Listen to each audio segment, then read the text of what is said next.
1. Perhatikan beberapa peristiwa berikut. 1. Garam dilarutkan dalam air. 2. Singkong menjadi tape. 3. Beras ditumbuk menjadi tepung. 4. Soda kue dimasukkan dalam cuka. Peristiwa yang tergolong perubahan kimia adalah A1 dan 2, B1 dan 3, C2 dan 3, D2 dan 4, E3 dan 4.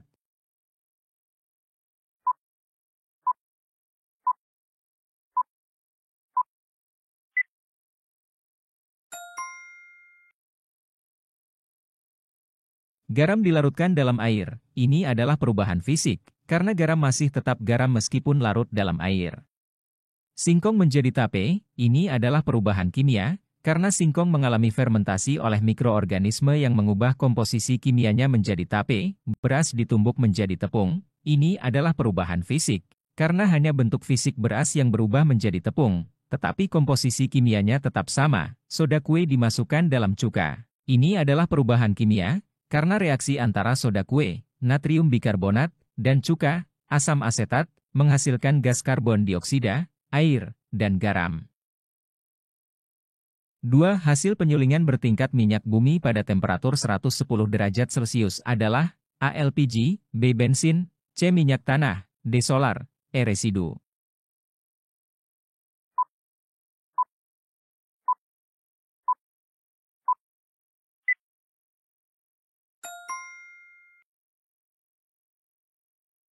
Hasil penyulingan bertingkat minyak bumi pada suhu 110 derajat Celcius adalah minyak tanah. Pada suhu ini, komponen minyak bumi yang memiliki titik didih lebih rendah dari minyak tanah akan terpisah terlebih dahulu, seperti LPG, liquefied petroleum gas, pada suhu yang lebih rendah, diikuti oleh bensin, solar, dan akhirnya residu. 3. Larutan garam yang berasal dari asam lemah dan basa lemah akan bersifat basa apabila AKA lebih dari KB, BKA sama dengan KB, CKB kurang dari KA, DKB lebih dari KA, EKB sama dengan 0.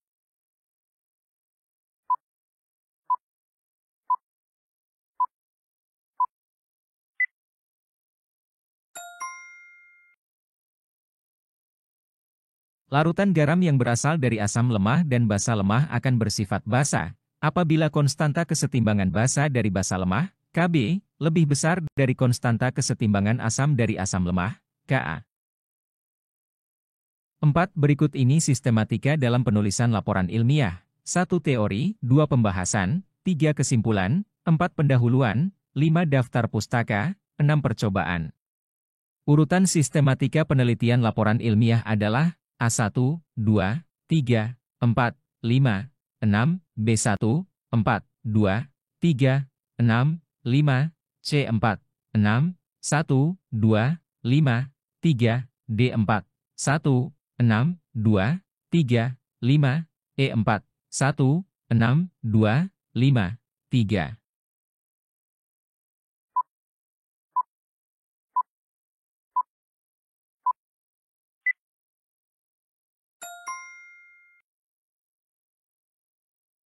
Urutan sistematika penulisan laporan ilmiah yang benar adalah pendahuluan, 4, percobaan, 6, pembahasan, 2, teori, 1, kesimpulan, 3, daftar pustaka, 5.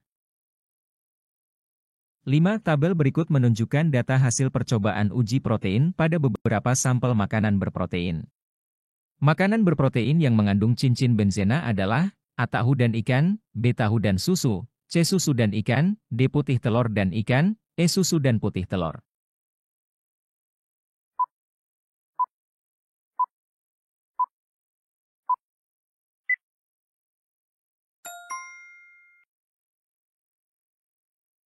Uji Santo protein merupakan uji kualitatif pada protein yang digunakan untuk menunjukkan keberadaan gugus benzena.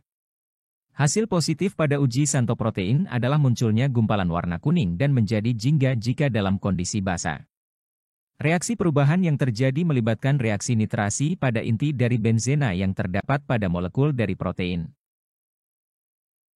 6. Berdasarkan percobaan hamburan sinar alfa yang dilakukan oleh Rutherford didapatkan fakta bahwa sebagian besar sinar alfa diteruskan. Hal ini menunjukkan A. Atom terdiri dari inti dan elektron, B. Massa atom terpusat pada inti, C. Elektron bergerak mengelilingi inti. D. Bagian terbesar dari atom adalah ruang hampa. E. Pada inti atom terdapat proton dan elektron.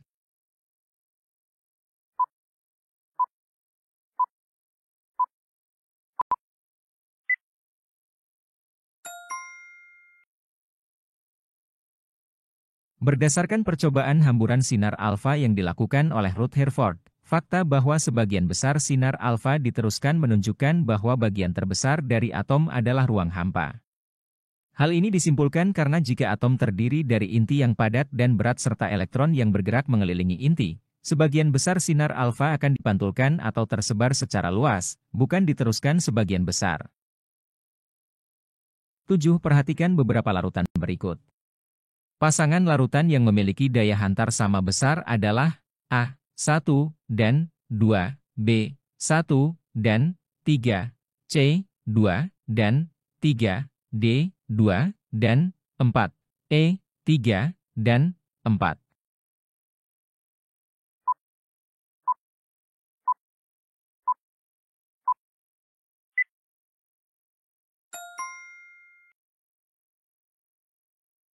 Daya hantar larutan tergantung pada jumlah ion yang terlarut dalam larutan tersebut. Larutan ionik seperti HCl dan NaCl akan memiliki daya hantar yang lebih besar daripada senyawa kovalen seperti C2H5OH dan CO, NH2, 2. Jadi, pasangan larutan yang memiliki daya hantar yang sama besar adalah 1 dan 3, yaitu larutan HCl 0,5 m dan NaCl 0,5 m, karena keduanya merupakan larutan ionik. 8. Perhatikan data uji pH terhadap 2 tabung air limbah berikut. Dari hasil pengujian maka pH dari air limbah 1 dan air limbah 2 berturut-turut adalah A4,2 kurang dari pH kurang dari 8,3 dan pH lebih dari 10,0, B pH kurang dari 4,2 dan pH lebih dari 10,0, C 4,2 kurang dari pH dan 6,3 kurang dari pH kurang dari 10,0, D pH kurang dari 8,3 dan pH lebih dari 10,0, E 4,2 kurang dari pH kurang dari 8,3 dan 6,3 kurang dari pH kurang dari 10,0.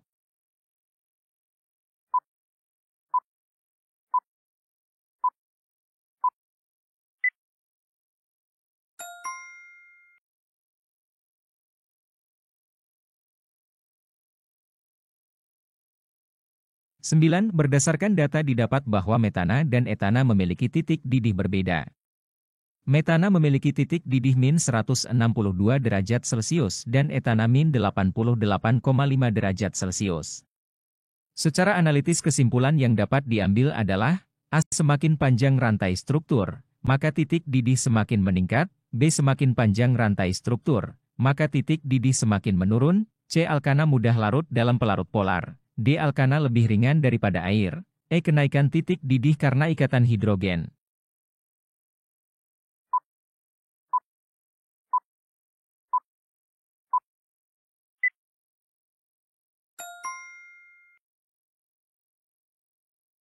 Secara analitis, kesimpulan yang dapat diambil dari perbandingan titik didih metana dan etana adalah bahwa kenaikan titik didih disebabkan oleh ikatan hidrogen. Metana hanya memiliki ikatan kovalen sederhana antara karbon dan hidrogen, sementara etana memiliki ikatan kovalen serta ikatan hidrogen antara molekulnya. Ikatan hidrogen membutuhkan energi yang lebih besar untuk diputuskan, sehingga etana memiliki titik didih yang lebih tinggi daripada metana. 10. Jika 1 sendok NaOH padat dimasukkan ke dalam gelas kimia yang berisi larutan HCl, ternyata dasar tabung terasa panas. Reaksi ini dapat digolongkan, A. Eksoterm, energi berpindah dari sistem ke lingkungan, B. Eksoterm, energi berpindah dari lingkungan ke sistem, C. Endoterm, energi berpindah dari sistem ke lingkungan, D. Endoterm, energi berpindah dari lingkungan ke sistem, E. Endoterm, energi bertambah.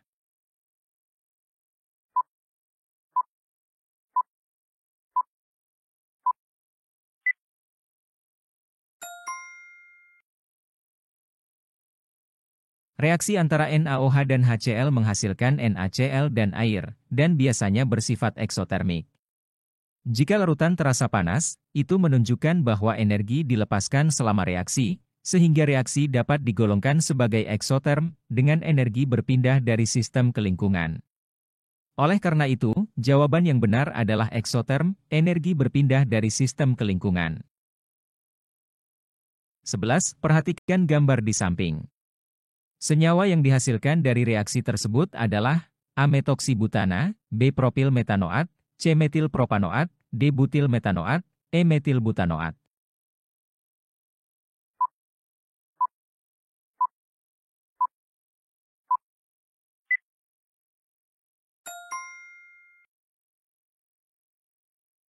C3H7COOH merupakan senyawa asam karboksilat dan CH3OH merupakan senyawa alkohol. Reaksi antara asam karboksilat dengan alkohol yang dikatalis dengan H2SO4 akan menghasilkan senyawa ester. Reaksi ini disebut sebagai reaksi esterifikasi sebagai berikut. 12. Perhatikan struktur senyawa berikut. Berdasarkan rumus tersebut, zat di atas mempunyai A2C primer, 4C sekunder, dan 1C tersier, B3C primer, 2C sekunder, dan 2C tersier, C2C primer, 3C sekunder, dan 2C tersier, D4C primer, 2C sekunder, dan 1C tersier, E4C primer, 1C sekunder, dan 2C tersier.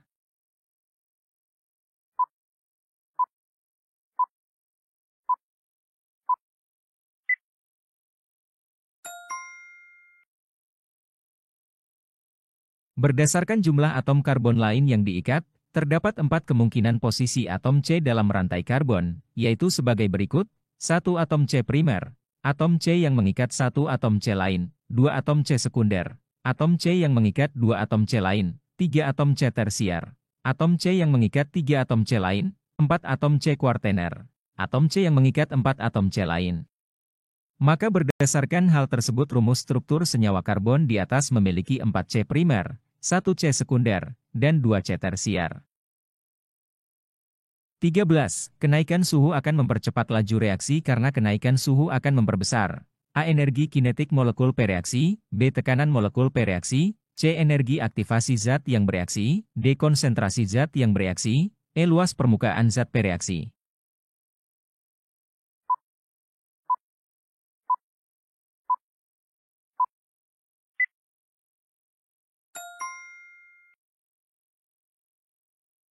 Kenaikan suhu menyebabkan molekul-molekul per reaksi bergerak lebih cepat, sehingga energi kinetik mereka meningkat. Hal ini memperbesar peluang untuk terjadinya tumbukan antara molekul-molekul per reaksi dengan energi yang cukup untuk memicu reaksi kimia, yang pada akhirnya akan mempercepat laju reaksi. 14. Perhatikan beberapa pernyataan berikut. 1. Memiliki perbedaan titik didih antar komponennya. 2. Tahan terhadap panas, 3. Komponennya tidak mudah menguap, 4. Berbentuk gas. Syarat sampel yang dapat dipisahkan dengan teknik destilasi sederhana ditunjukkan oleh angka A1 dan 2, B1 dan 3, C2 dan 3, D2 dan 4, E4 dan 5.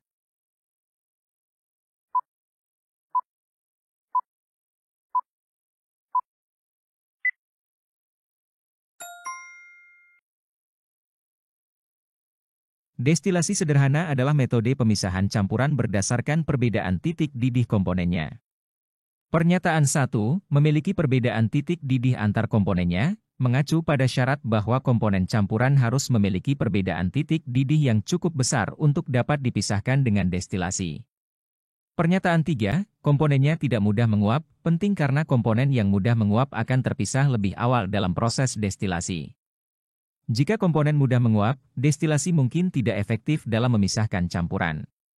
Jadi, syarat untuk sampel yang dapat dipisahkan dengan destilasi sederhana adalah memiliki perbedaan titik didih yang signifikan antar komponen, 1, dan komponen-komponen tersebut tidak mudah menguap, 3. 15. Cairan lambung mempunyai pH 1, sementara cuka meja mempunyai pH 3. Di antara pernyataan berikut yang sesuai dengan data tersebut adalah A. Cairan lambung 3 kali lebih asam dari cuka meja, B. Cairan lambung 100 kali lebih asam daripada cuka meja, C. Cairan lambung 1000 kali lebih asam daripada cuka meja, D. Cuka meja 3 kali lebih asam daripada cairan lambung, E. Cuka meja 100 kali lebih asam daripada cairan lambung.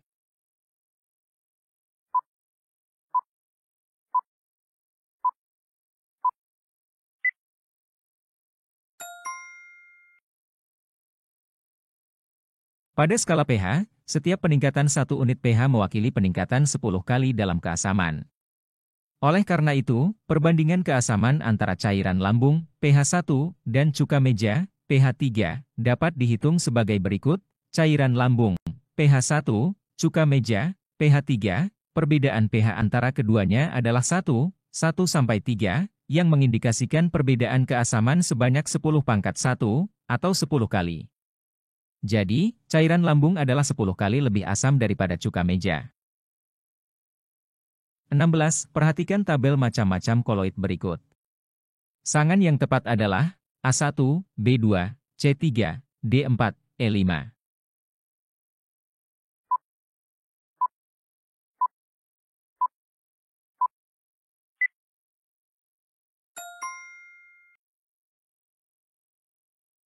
Jenis koloid adalah sistem koloid yang fase terdispersinya berupa padat dan fase pendispersinya cair. Jadi, pasangan jenis koloid yang tepat adalah nomor 3. 17. Larutan NaCN dalam air akan bersifat basa. Reaksi yang menunjukkan terjadinya sifat basa adalah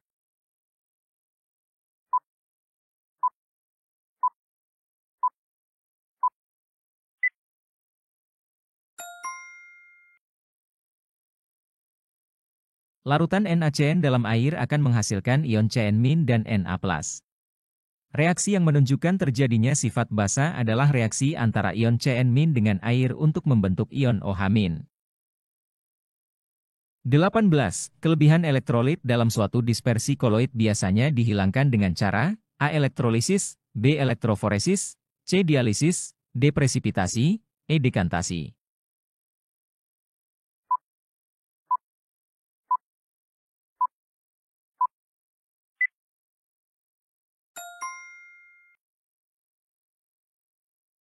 Kelebihan elektrolit dalam suatu dispersi koloid biasanya dihilangkan dengan cara dialisis. Dialisis adalah proses pemisahan partikel koloid dari elektrolit atau larutan lainnya dengan menggunakan membran semipermeabel. Membran ini memungkinkan partikel koloid untuk melewati, tetapi mencegah elektrolit dan partikel yang lebih besar untuk melewati, sehingga memungkinkan untuk menghilangkan kelebihan elektrolit dari dispersi koloid. 19. Suatu senyawa turunan benzena mempunyai sifat sebagai berikut. 1. Berupa cairan minyak berwarna kuning pucat dan tidak larut dalam air. 2. Berbau seperti biji kenari. 3. Bahan dasar pembuatan dinamit, TNT, dan sebagai pelarut. Sifat-sifat tersebut dimiliki oleh senyawa A. Nitrobenzena, B. Asam benzoat, C. Benzaldehid, D. Anilina, E. Fenol.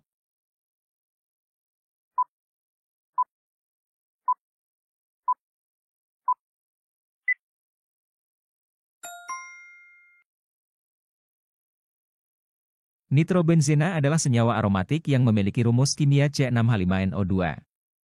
Sifat-sifat yang dimilikinya sesuai dengan yang disebutkan dalam pertanyaan. 1. Nitrobenzena berupa cairan minyak berwarna kuning pucat dan tidak larut dalam air karena sifat hidrofobiknya yang kuat.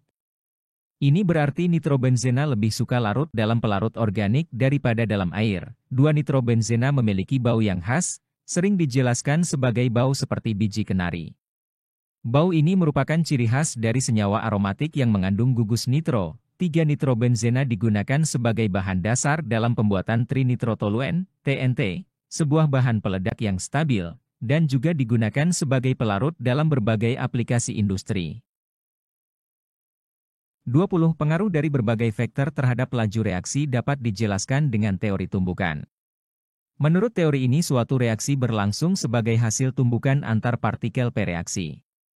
Akan tetapi tidaklah setiap tumbukan menghasilkan reaksi, melainkan hanya tumbukan antar partikel yang memiliki energi cukup serta arah tumbukan yang tepat.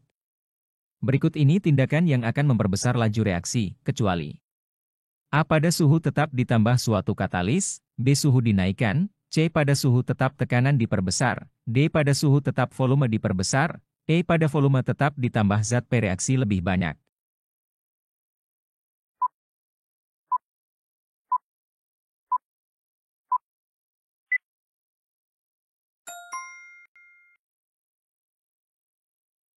Tindakan yang tidak akan memperbesar laju reaksi menurut teori tumbukan adalah Pada suhu tetap volume diperbesar. Perubahan volume pada suhu tetap tidak secara langsung mempengaruhi jumlah tumbukan antar partikel atau energi tumbukan, yang merupakan faktor utama dalam menentukan laju reaksi menurut teori tumbukan.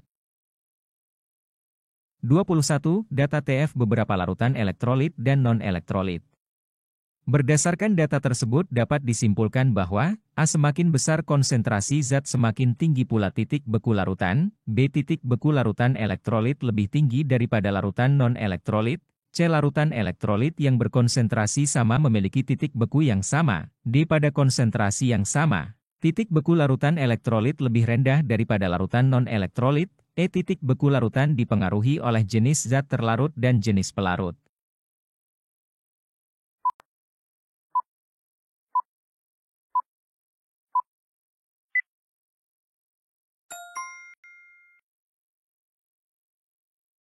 Untuk konsentrasi atau molalitas larutan yang sama, larutan elektrolit memiliki penurunan titik beku yang lebih tinggi daripada larutan non-elektrolit. Sehingga titik beku untuk larutan elektrolit lebih rendah daripada larutan non-elektrolit untuk konsentrasi yang sama. Jadi, pada konsentrasi sama titik beku larutan elektrolit lebih rendah daripada larutan non-elektrolit. 22. Perhatikan reaksi kimia organik berikut. Reaksi eliminasi terdapat pada persamaan reaksi nomor A1, B2, C3, D4, E5.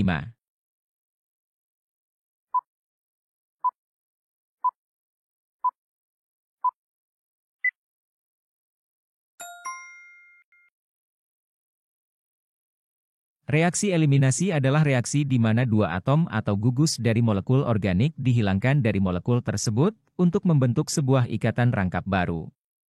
Berdasarkan persamaan reaksi yang diberikan, reaksi eliminasi terjadi pada persamaan reaksi nomor 2.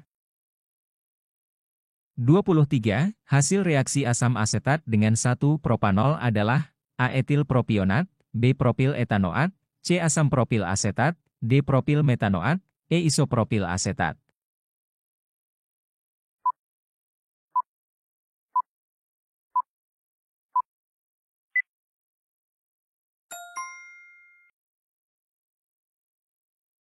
Reaksi antara asam asetat dengan 1 propanol menghasilkan propil etanoat dan air sebagai produk sampingan. Reaksi ini adalah reaksi esterifikasi, di mana gugus hidroksil pada alkohol bereaksi dengan gugus karboksilat pada asam karboksilat untuk membentuk ikatan ester. Dalam reaksi ini, asam asetat dan 1 propanol akan membentuk ester propil etanoat bersamaan dengan pembentukan air. Esternya memiliki bau yang khas dan sering digunakan dalam industri sebagai bahan baku untuk pembuatan parfum dan flavoring. 24. Bensin jenis Pertamax memiliki angka oktan sebesar 92.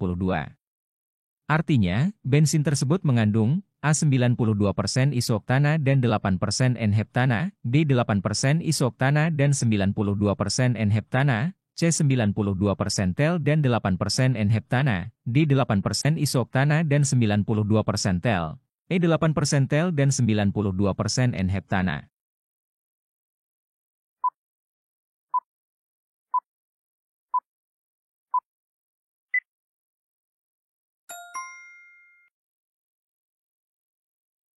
Angka oktan merupakan angka yang menunjukkan jumlah kandungan isooktana dalam bensin. Bensin dengan jenis Pertamax memiliki angka oktan 92 yang diantaranya mengandung 92% isooktana dan 8% N-heptana. 25. Berikut data pengamatan eksperimen. Larutan manakah yang termasuk elektrolit lemah? A1 dan 2, B4 dan 5, C1 dan 5, D2 dan 4, E3 dan 5.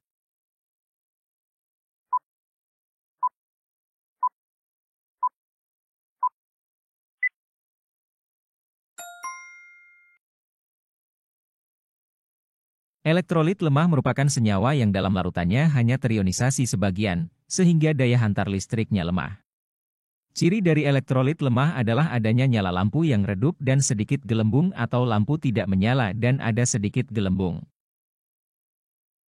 26. Reaksi yang terjadi pada pembentukan senyawa turunan benzena asam benzen sulfonat, dengan cara mereaksikan benzena dengan asam sulfat disebut A. Halogenasi, B. Nitrasi, C. Sulfonasi, D. Alkilasi, E. Asilasi.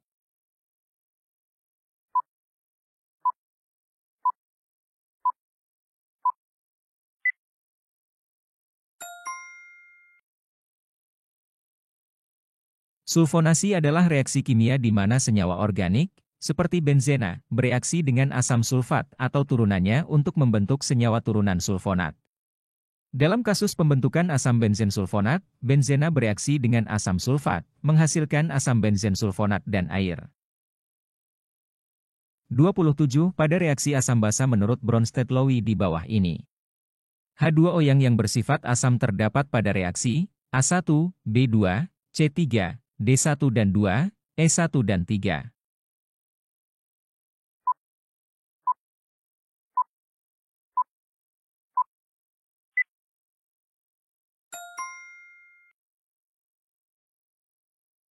H2O yang bersifat sebagai asam dalam reaksi asam basa menurut teori Bronsted-Lowey adalah H2O yang dapat melepaskan proton.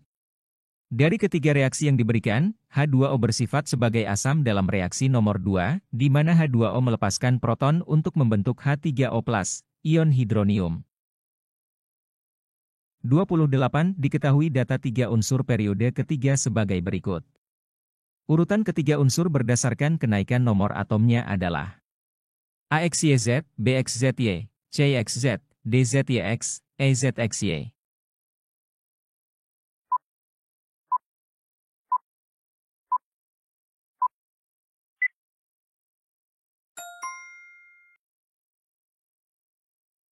Dalam periode ketiga, dari kiri ke kanan jari-jari atom semakin kecil. Berdasarkan sifat asam basa, dari kiri ke kanan, sifat unsur tersebut adalah basa, amfoter dan asam. 29. Berikut ini beberapa fenomena sehari-hari yang menunjukkan sifat koloid dalam kehidupan. 1. Proses cuci darah. 2. Kabut di pegunungan. 3. Pembentukan delta di muara sungai. 4. Pemutihan gula. 5. Proses kerja obat diare. Sifat koagulasi koloid dapat ditunjukkan dalam kejadian nomor A1, B2, C3, D4, E5.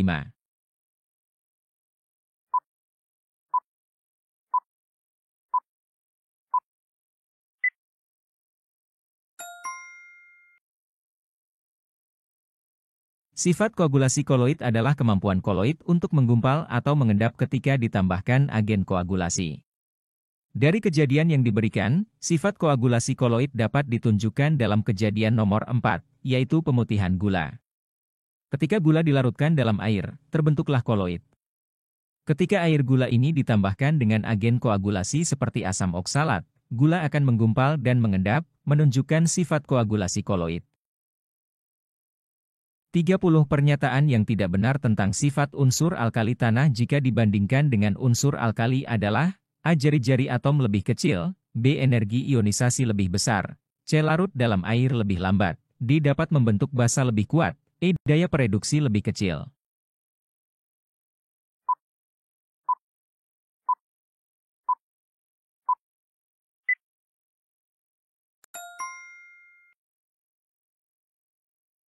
Sifat unsur alkali tanah dibandingkan dengan alkali yang seperiode adalah: jari-jari atom logam alkali tanah lebih kecil dari logam alkali, energi ionisasi logam alkali tanah lebih besar dari logam alkali tanah kurang reaktif dari logam alkali tanah kurang basa dari logam alkali tanah merupakan reduktor yang lebih lemah dari logam alkali tanah memiliki titik didih dan titik leleh lebih tinggi dari logam alkali, pada umumnya. Senyawa alkali mudah larut dalam air, sedangkan senyawa alkali tanah sukar larut dalam air. Jadi pernyataan yang tidak benar tentang sifat unsur alkali tanah jika dibandingkan dengan unsur alkali adalah dapat membentuk basa lebih kuat.